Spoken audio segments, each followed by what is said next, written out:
राज्यामध्ये महाभयंकर पूर आल्याला आता महिना लुटून गेलाय। सप्टेंबरच्या शेवटच्या आठवड्यामध्ये राज्यातले बरेचसे जिल्हे हे पुराच्या पाण्याखाली होते।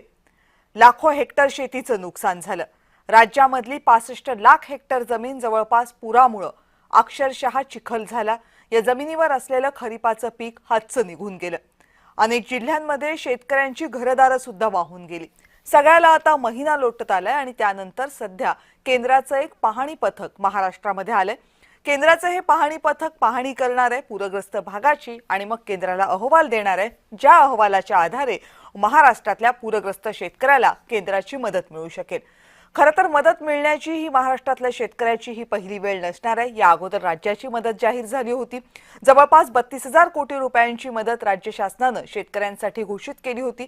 मात्र हे सगळं होत असताना शेतकऱ्यांच्या मनात काही सवाल आहेत, काही चिंता आहेत आणि संतापही आहे। यातली पहिली गोष्ट म्हणजे राज्य सरकारने जी मदत जाहीर केली होती ती मदत दिवाळीपूर्वी खात्यामध्ये जमा होईल असं सांगण्यात आलं होतं। मदत खात्यात जमा झाली नाही, त्यामुळे शेतकरी संतप्त आहे।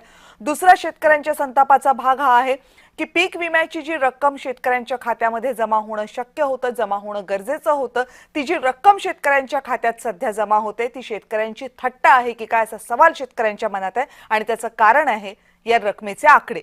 कुठे 2 रुपये, कुठे 8 रुपये, कुठे 15 रुपये अशी रक्कम शेतकऱ्यांच्या हातामध्ये जमा होते, खात्यामध्ये जमा होते।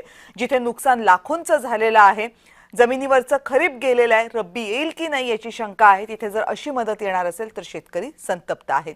याही पुढे जाऊन शेतकऱ्यांना जी कर्जमाफीची अपेक्षा होती ती कर्जमाफी ही 2026 मध्ये जून महिन्यामध्ये मिळणार आहे। अनेक गोष्टी आहेत ज्यामुळे शेतकऱ्यांना जी मदत हवी होती ती मिळालेली नाहीये, मिळालेली मदत पुरेशी नाहीये आणि केंद्राकडची मदत उशिरा येते की काय असा सवाल शेतकऱ्यांच्या मनात आहे।